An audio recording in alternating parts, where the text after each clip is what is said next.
Setelah dicek, tidak ada pertemuan yang disebut-sebut dalam agenda Presiden.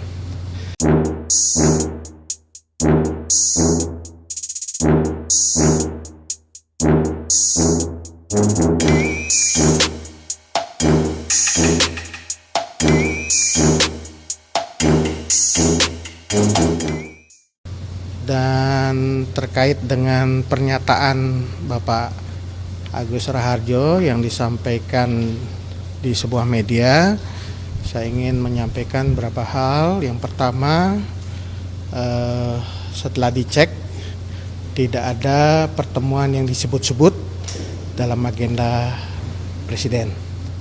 Yang kedua, kalau kita lihat kenyataannya proses hukum terhadap Bapak Setia Novanto berjalan seperti yang kita ketahui bersama, jalan pada tahun 2017, berjalan dengan baik gitu, dan sudah ada putusan pengadilan yang berkekuatan hukum tetap pada saat itu.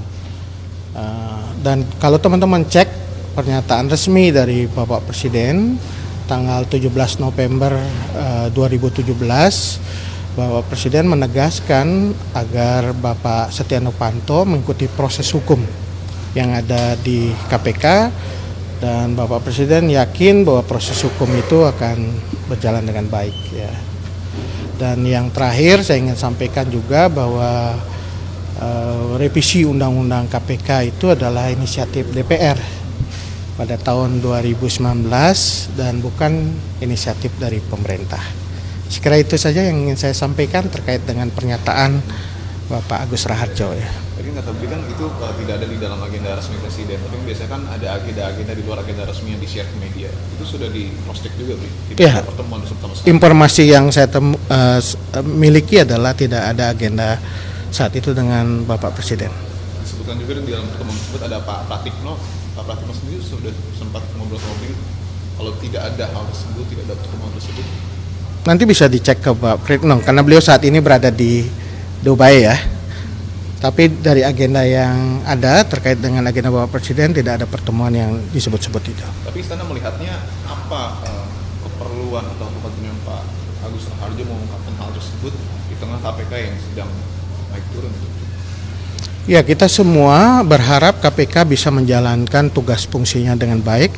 Kita harus mendukung itu tidak hanya dalam proses penindakan hukum tetapi juga dalam pencegahan korupsi. Jadi kita semua sebenarnya sepakat termasuk Presiden itu mendorong penguatan KPK itu dijalankan dan kita lakukan secara bersama-sama itu. Baik itu oleh pemerintah, oleh DPR dan juga oleh masyarakat sipil. Ada motif politik tidak kira-kira dari statement Pak? Saya nggak bisa menjawab itu ya.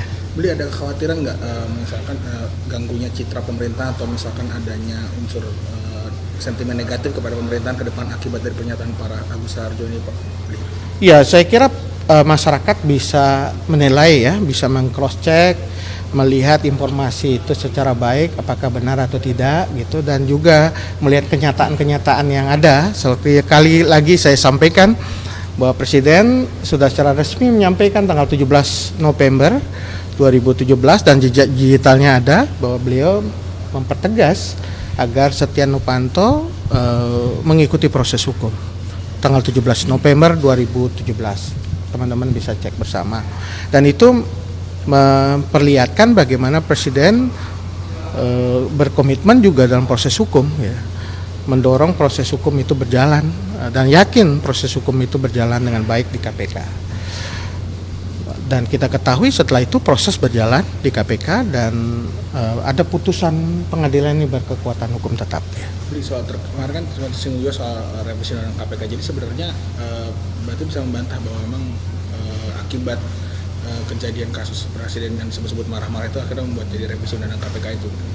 Ya, revisi KPK kan terjadi tahun 2019 ya. 2 tahun setelah penetapan Pak Setia Novanto menjadi tersangka. Ini kita bisa lihat apakah itu ada hubungannya. Karena ini proses yang berbeda ya, yang terjadi 2 tahun setelah itu. Tapi revisi undang-undang KPK memang bukan dari inisiatif pemerintah berarti bisa berdasarkan. Bukan inisiatif dari pemerintah, itu inisiatif DPR. Saya dipanggil sendirian oleh Presiden. Presiden pada waktu ditemani oleh Pak Pratikno. Jadi saya heran, biasanya yang memanggil itu berlima, ini kok sendirian.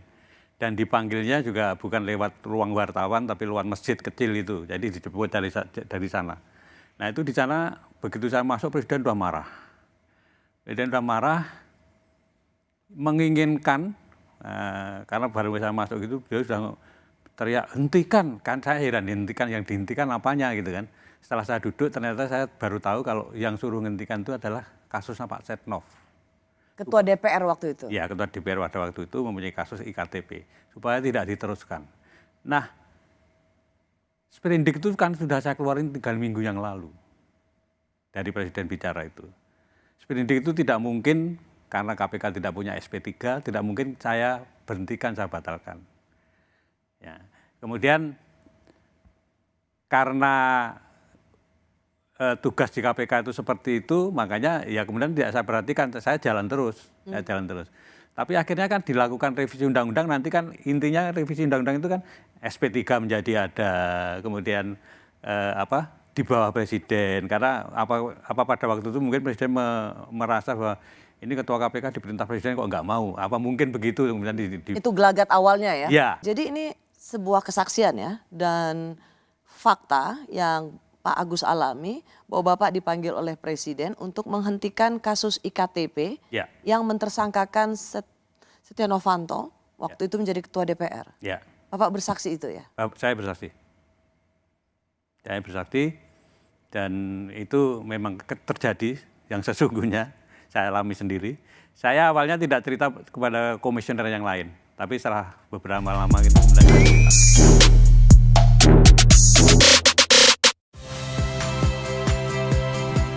Saya Liviana Cerlisa. Saksikan program-program Kompas TV di siaran digital, pay TV, dan media streaming lainnya. Kompas TV, independen, terpercaya.